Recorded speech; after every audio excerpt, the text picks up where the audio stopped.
최근 뉴스 보면서 가슴이 답답해지는 경험 다들 한 번쯤 있으셨죠? 특히 고위공직자 청문회 소식을 듣다 보면 세상은 정말 불공평하구나 라는 생각이 절로 듭니다. 어떤 장관 후보자가 자기 딸에게 전세금으로 무려 6억 5천만 원을 건넸는데 증여세를 단 한 푼도 내지 않았다는 사실이 밝혀졌거든요. 여러분, 이게 말이 된다고 생각하시나요? 보통 우리 같은 평범한 사람들이 자식한테 6억 원 넘게 그냥 주면요, 증여세로만 1억 원 넘게 떼입니다. 거의 아파트 한 채 값의 계약금이 세금으로 날아가는 셈이죠. 그런데 왜 누구는 0원이고 누구는 1억 원을 내야 할까요? 이게 단순히 힘 있는 사람들만의 특권일까요? 아닙니다. 놀랍게도 이건 대한민국 세법이 아주 정직하게 허용하고 있는 합법적인 기술입니다. 장관님은 법을 어긴 게 아니라 법을 아주 잘 알고 있었을 뿐이죠. 자, 오늘 이 영상을 끝까지 보신다면 여러분의 인생이 바뀔지도 모릅니다. 우리 집은 그럴 돈 없는데? 라고 생각하지 마세요. 자식의 출발선을 바꿔주고 싶은 부모님들, 그리고 내 집 마련의 꿈을 꾸는 청년들이라면 반드시 알아야 할 부자들의 비밀 공식을 지금부터 낱낱이 파헤쳐 드리겠습니다. 자, 상상해 보세요. 자녀에게 8억 원을 넘겨주는데 세금이 0원이다? 이제부터 그 마법 같은 현실 속으로 들어가 보겠습니다. 이제부터가 진짜 본 게임입니다. 먼저 우리가 가장 먼저 깨뜨려야 할 고정관념이 하나 있습니다. 바로 부모가 자식에게 돈을 주는 것은 무조건 증여라는 생각입니다. 여러분, 친구한테 돈 빌려줄 때 세금 내나요? 아니죠. 부모와 자식 사이도 똑같습니다. 돈을 그냥 주는 게 아니라 빌려주는 것이라면 세금이 붙지 않습니다. 이걸 법률 용어로 금전소비대차, 즉 차용이라고 합니다. 그런데 국세청이 바보일까요? 아, 그냥 빌려준 거구나 하고 믿어줄까요? 어림도 없는 소리죠. 국세청은 부모와 자식 간의 동어래를 기본적으로는 증여라고 의심합니다. 빌려준 척하면서 그냥 준 거 아니냐고 따지는 거죠. 그래서 우리는 국세청도 입을 떡 벌리고 인정할 수밖에 없는 완벽한 방어막을 쳐야 합니다. 그 방어막의 첫 번째 핵심은 바로 4.6%라는 숫자입니다. 이게 뭐냐고요? 국가가 정한 적정 이자율입니다. 쉽게 말해 부모 자식 간이라도 돈을 빌렸으면 최소한 연 4.6%의 이자는 내야 해 라고 정해둔 기준선입니다. 세상에 부모 자식 사이의 이자를 4.6%나 내라고? 너무한 거 아냐? 라고 생각하시겠죠? 맞습니다.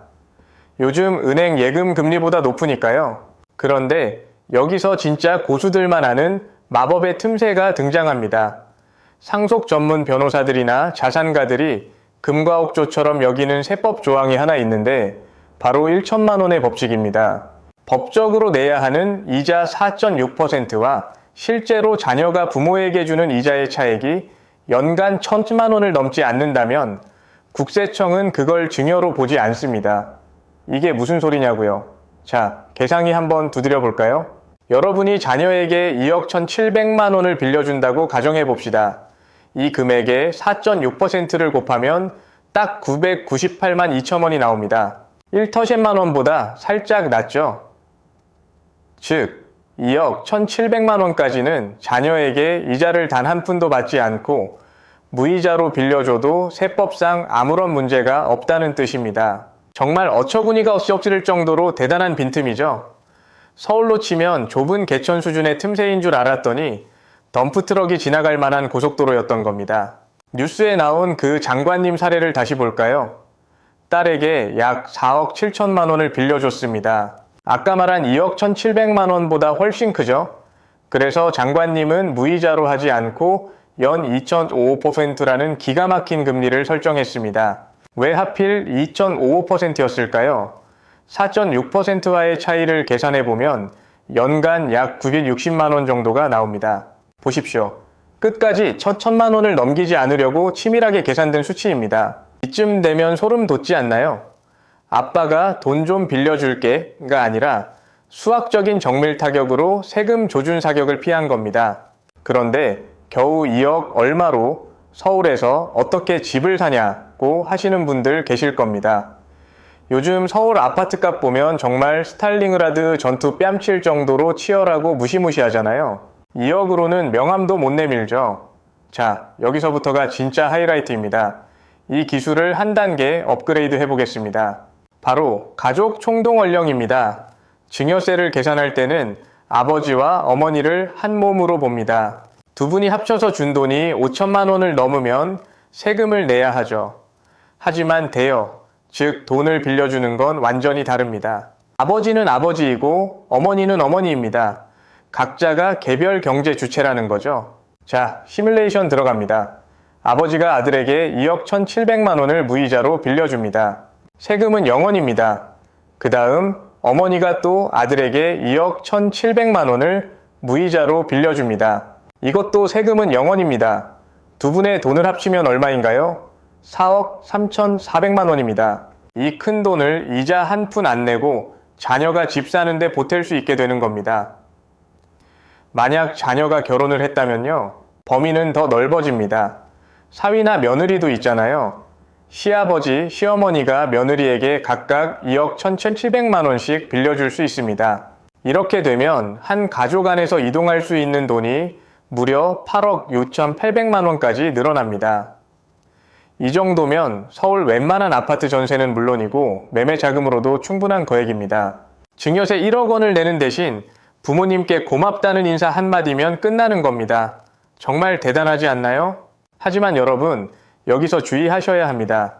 오, 나도 당장 계좌 이체해야지 하고 바로 송금 버튼 누르시면요, 며칠 뒤에 국세청에서 세금 폭탄 고지서 날아옵니다. 국세청은 절대 만만한 곳이 아닙니다.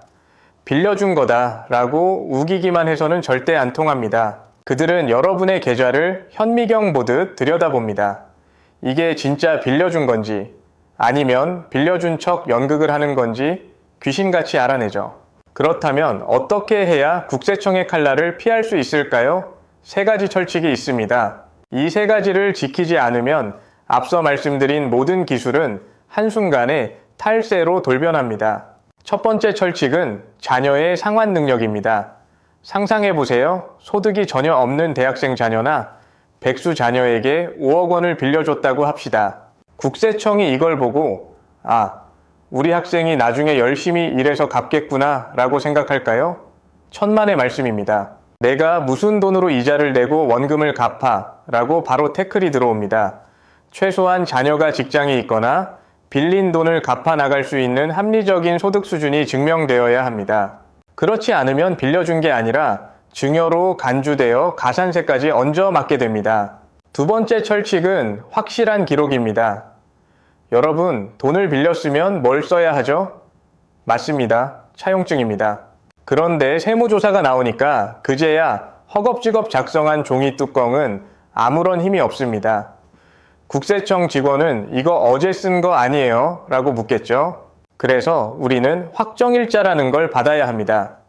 돈을 보내는 날 공증을 받거나 우체국에 가서 확정일자 도장을 꽝 찍어두는 겁니다. 우리는 이 날짜에 실제로 계약을 했습니다. 라는 걸 국가기관이 증명해 주도록 만드는 거죠. 이게 바로 여러분의 전 재산을 지켜줄 철갑 갑오지 됩니다. 마지막 세 번째, 이게 제일 중요합니다. 별표 100개 치셔야 합니다. 바로 이자 지급의 흔적입니다. 장관님이 왜 굳이 딸에게 2.5%의 이자를 받았을까요? 바로 기록 때문입니다. 매달 단돈 50만 원이라도 혹은 100만 원이라도 자녀의 계좌에서 부모님의 계좌로 이자가 꼬박꼬박 이체된 내역이 있어야 합니다. 국세청이 계좌를 까봤을 때 어라, 진짜 매달 이자를 내고 있네? 이건 진짜 대출이구나 라고 납득하게 만들어야 한다는 겁니다. 심지어 여기서 고수들은 한 발짝 더 나갑니다. 부모님이 자녀에게 이자를 받으셨죠? 그럼 그건 부모님의 소득이 됩니다. 비영업대금의 이익이라고 해서 27.5%의 세금을 따로 신고하고 내야 합니다. 에이, 세금 내기 아깝다고요? 아니요. 이 세금을 내야 비로소 나는 떳떳하게 소득신고까지 하는 정당한 채권자다 라는 완벽한 명분이 생기는 겁니다. 1억 원의 증여세를 아끼기 위해 몇십만 원의 이자 소득세를 기꺼이 내는 것, 이게 바로 진짜 부자들의 디테일입니다. 자, 여러분, 오늘 이야기를 듣고 어떤 생각이 드시나요? 여전히 세상은 불공평해라며 분노만 하고 계실 건가요? 아니면 나도 이제 알았으니 내 자식에게는 다른 길을 열어주겠다고 다짐하시겠습니까? 부자들은 결코 탈세를 하지 않습니다. 탈세는 범죄니까요. 그들은 대신 공부를 합니다. 남들이 뉴스 보며 욕만 할 때 그들은 세법 조문을 뒤지고 전문가를 찾아가 합법적인 절세 통로를 찾아냅니다.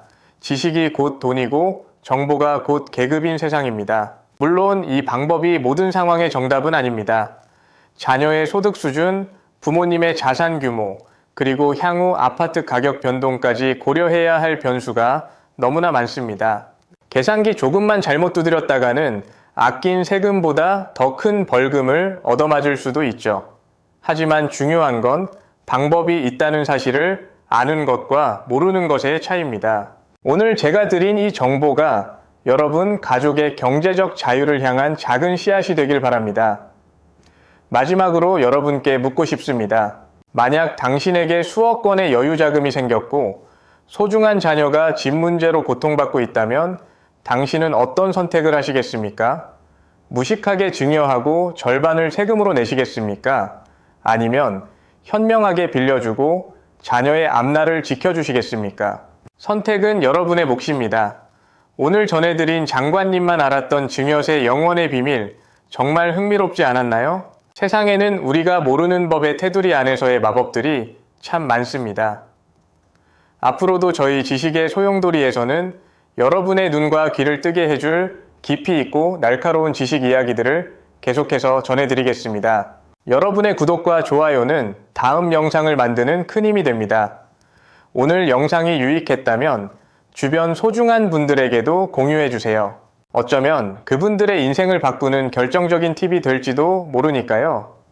지금까지 정세무사의 퇴근길 라디오였습니다. 긴 시간 시청해주셔서 감사합니다. 다음 영상에서 더 놀라운 이야기로 찾아뵙겠습니다.